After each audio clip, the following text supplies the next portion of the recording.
Chapter 21. The Girl of My Dreams. That bow was from the world I wanted out of, while the strutting, sequinted partnership I had with Redine was exactly how I wanted my life to go. My path through the next few years can be traced by its relationship to hers. It was a classic situation. In many ways, we had started even. Poor whites from West Texas, her family was so badly off sometimes. She'd come to school with no lunch and no money, and we would split whatever I had brought along. At the same time, we were both getting all the attention together with the drum and bugle corps. After 3 years at our junior high school, in a ghetto neighborhood that included many Asians, blacks, Mexicans, and other white migrants from the South, we had ended up close to being social equals. We stayed best friends until we moved to Long Beach Polytechnic. There, everything changed. Our paths diverged. She was asked to join high school sororities. The question of whether or not I should be asked was never even raised. The boys I had crushes on would not even ask me out.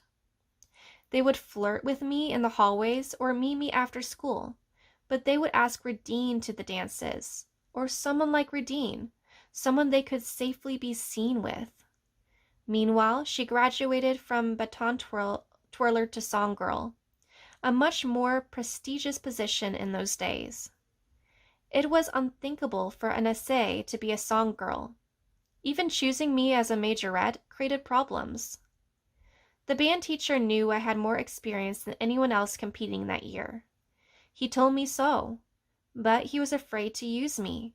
He had to go speak to the board about it, and to some of the parents, and to see if it was allowed for an Oriental to represent the high school in such a visible way. It had never happened before. I was told that this inquiry was being made, and my reaction was the same as when I tried to join the Girl Scouts. I was apologetic for imposing such a burden on those who had to decide. When they finally assented, I was grateful. After all, I was the first Oriental majorette they'd ever had. Even if my once inviolable role now seemed vaguely second-rate, still I determined to try twice as hard to prove they'd made the right choice. This sort of treatment did not discourage me. I was used to it. I expected it. A condition of life. What demoralized me was watching Redine's success. We had shared everything, including all the values I learned from the world I wanted into. Not only standards of achievement, but ideas about how a girl should look and dress and talk and act, and ideas of male beauty, which was why so many of the boys I liked were Caucasian. Because I so feared never being asked, I often simply made myself unavailable for certain kinds of dates. If one of them had asked, of course, I would have been mortified. That would mean coming to Gabriela Holmes to pick me up, and the very thought of one of his daughters dating a Caucasian would have started Papa raving. He would have chased the fellow across the grass. This was my dilemma. Easy enough as it was to adopt white American values, I still had a Japanese father to frighten my boyfriends and a Japanese face to thwart my social goals. I never wanted to change my face or to be someone other than myself. What I wanted was the kind of acceptance that seemed to come so easily to Redine. To this day, I have a reoccurring dream, which fills me with each time with a terrible sense of loss and desolation. I see a young, beautiful blonde and a blue-eyed high school girl moving through a room full of others her own age, much admired by everyone, men and women both, myself included. As I watch through a window, I feel no malice toward this girl. I don't even envy her. Watching, I'm simply emptied, and in the dream, I want to cry out, because she is something I can never be, some possibility in my life that can never be fulfilled. It is a schoolgirl's dream, when I tell my waking self I've long since outgrown. Yet it persists. Once or twice a year, she will be there, the boyfriend surrounded queen who passed me by. Surely her example spurred me on to pursue what now seemed ludicrous, but at the time was the height of my post-Manzanar ambitions. It didn't happen in Long Beach. There I felt defeated. I watched Irene rise, and I knew I could never compete with that. Gradually, I lost interest in school and began hanging around on the streets. I would probably have dropped out for good, but it was just about this time that Papa decided to go back into farming and finally moved us out of Cabrilla homes. A few months earlier, he had almost killed himself on a combination of whiskey and some red wine made by an Italian drinking buddy of his. He had been tippling steadily for 2 days when he had started vomiting blood from his mouth and nose. It sobered him up permanently. He never touched alcohol again. After that, he pulled himself together, and when the chance came along to lease and sharecrop 100 acres from a big strawberry grower up north in Santa Clara Valley, he took it. That's where we stayed until he died, raising premium berries outside of San Jose. I was a senior when we moved. In those days, 1951, San Jose was a large town, but not yet a city. Coming from a big high school in Southern California gave me some kind of shine, I suppose. It was a chance to start over, and I made the most of it. By the spring of that year, when it came time to elect the annual carnival queen from the graduating seniors, my homeroom chose me. I was among 15 girls nominated to walk out for inspection by the assembled student body on voting day. I knew I couldn't beat the other contestants at their own game, that is, look like a bobby soxer. Yet neither could I look too Japanesey. I decided to go exotic, with a flower print sarong, black hair, loose, and a hibiscus flower behind my ear. When I walked barefoot out into the varnished gymnasium floor, between the filled bleachers, the howls and whistles from the boys were double what had greeted any of the other girls. It sounded like some winning basket had just been made into the game against our oldest rivals. It was pretty clear what the outcome would be, but ballots still had to be cast and counted. The next afternoon, I was standing outside my Spanish class when Leonard Rodriguez, who sat next to me, came hurrying down the hall with a revolutionary fire in his eye. He helped out each day in the administrative office. He had just overheard some teachers and a couple secretaries counting up the votes. "They're trying to stuff the ballot box," he whispered loudly. "They're fudging on the tally. They're afraid to have a Japanese girl be queen. They've never had one before. They're afraid of what some of the parents will say." He was pleased he had caught them, and more pleased to be telling this to me, as if some long-held suspicion of conspiracy had finally been confirmed. I shared it with him. Whether this was true or not, I was prepared to believe that teachers would stuff the ballot box to keep me from being queen. For that reason, I couldn't afford to get my hopes up. I said, "So what?" He leaned toward me eagerly, with final proof. "They want Lois Carson to be queen. I heard them say so." If applause were any measure, Lois Carson wasn't even in the running. She was too slim and elegant for beauty contests, but her father had contributed a lot to the school. He was on the board of trustees. She was blonde, blue-eyed. At that point, her name might as well have been Radine. I was ready to capitulate without a groan. "If she doesn't make Carnival Queen this year," Leonard went on smugly, "she'll never be queen of anything anywhere else for the rest of her life." "Let her have it then, if she wants it so much." "No, we can't do that. You can't do that." I could do that very easily. I wasn't going to be caught caring about this, or needing it, the way I had needed the majorette position. I already sensed, though I couldn't have said why, that I would lose either way, no matter how it turned out. My face was indifferent. How can I stop them from fudging, I said, if that's what they want to do? He hesitated. He looked around. He set his brown face. My champion. You can't, he said, but I can. He turned and hurried away toward the office.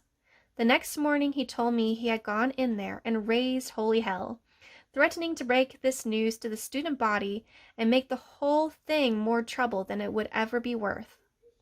An hour later, the announcement came over the intercom that I had been chosen. I didn't believe it. I couldn't let myself believe it. But for the classmates who had nominated me, I had to look overjoyed. I glanced across at Leonard, and he winked, shouting and whooping now with all the others. At home that evening, when I brought this news, no one whooped. Papa was furious. I had not told them I was running for queen. There was no use mentioning it until I had something to mention. He asked me what I had worn at the tryouts. I told him. No wonder those Hakachin Caucasian boys voted for you, he shouted. It is just like those majorette clothes you wear in the street, showing off your body. Is that the kind of queen you want to be? I didn't say anything. When Papa lectured, you listened. If anyone spoke up, it would be Mama trying to mediate. Co, she said now, these things are important to Jeanne. She is important? I'll tell you what is important. Modesty is important. A graceful body is important. You don't show your legs all the time. You don't walk around like this. He did an imitation of a girl's walk, with shoulders straight, an assertive stride, and lips pulled back in a baboon's grin. I started to laugh. Don't laugh. This is not funny. You became this kind of woman, and what Japanese boy is going to marry you? Tell me that. You put on tight clothes and walk around like Jean Harlow, and the Hakachin boys make you the queen, and pretty soon you end up marrying a Hakachin boy. He broke off. He could think of no worse result. He began to stomp back and forth across the floor, while Mama looked at me cautiously with a glance that said, Be patient. Wait him out. After he has spoken his piece, you and I can talk sensibly. He saw this and turned on her. Hey! How come your daughter is 17 years old, and if you put a sack over her face, you couldn't tell she was Japanese from anybody else on the street? Co, Mama said quietly, Jeannie's in high school now. Next year she's going to go to college. She's learning other things. Listen to me. It's not too late for her to learn Japanese ways of movement. The Buddhist church in San Jose gives Odori classes twice a week. Jeannie, I want you to phone the teacher and tell her you are going to start taking lessons. Mama has kimonos you can wear. She can show you things too. She used to know all the dances. We have pictures somewhere. Mama, what happened to all those pictures? I had seen them. Photos of Mama when she lived in Spokane, 12 years old, and her round face blanched with rice powder. I remember the afternoon I spent with the incomprehensible old geisha at Manzanar. Papa, I complained. Don't make faces. You want to be the carnival queen? I tell you what, I'll make a deal with you. You can be the queen if you start Odori lessons at the Buddhist church as soon as school is out. He stood there, hands on hips, glaring at me, and not at all satisfied with this ultimatum. It was far too late for Odori classes to have any effect on me, and Papa knew it, but he owed it to himself to make one more show of resistance. When I signed up a few weeks later, I lasted about 10 lessons. The teacher herself sent me away. I smiled too much and couldn't break the habit. Like a majorette for the ever-shifting sidewalk crowd, I smiled during performances. And in Japanese dancing, that is equivalent to a concert violinist walking on stage in a bathing suit. Papa didn't mention my queenship again. He just glared at me from time to time with great distaste, as if I had betrayed him. Yet, in that glare, I sometimes detected a flicker of approval, as if this streak of independence, this refusal to be shaped by him, reflected his own obstinance. At last, these glances seemed to say, "She has inherited that." Mamma, of course, was very proud. She took charge and helped me pick out the dress I would wear for the coronation. We drove to San Jose and spent an afternoon in the shops downtown. She could take time for such things now that Papa was working again. This was one of the few days she and I ever spent together, just the two of us, and it confirmed something I'd felt since early childhood. In her quiet way, she had always supported me, alongside of or underneath Papa's demands and expectations. Now she wanted for me the same thing I thought I wanted. Acceptance, in her eyes, was simply another means for survival. Her support and Papa's resistance had one point in common. Too much exposure was unbecoming. All the other girls, my 4 attendants, were going strapless. Mama wouldn't allow this. By the time we finished shopping, I had begun to agree with her. When she picked out a frilly ball gown that covered almost everything and buried my legs under layers of ruffles, I thought it was absolutely right. I had used a low-cut sarong to win the contest, but once chosen, I would be a white-gowned figure out of Gone with the Wind. I would be respectable.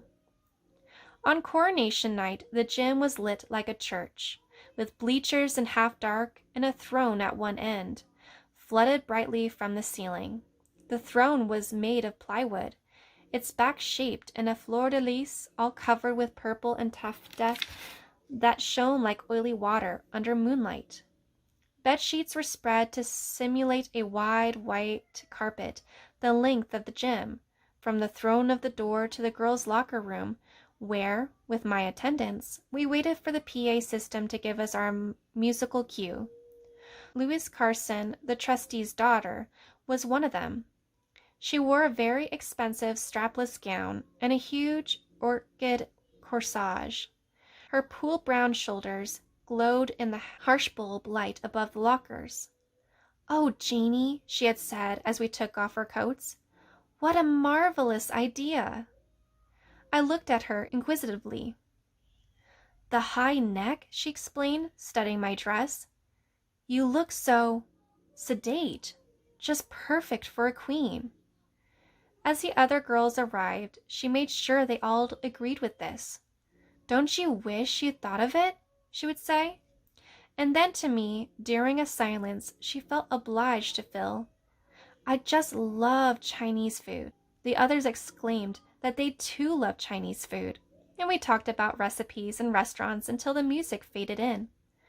"Girl of my dreams, I love you. Honest, I do. You are so sweet." It swelled during the opening bars to cover all the other sounds in the gym. I stepped out into the blue light that covered the first sheet, walking very slowly like you do at weddings, carrying against the white bodice of my gown a bouquet of pink carnations. A burst of applause resounded beneath the music, politely enthusiastic, followed by a steady murmur. The gym was packed and the lights were intense.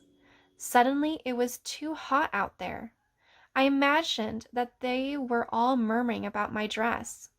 They saw the girls behind me staring at it. The throne seemed blocks away, and now the dress was stifling me.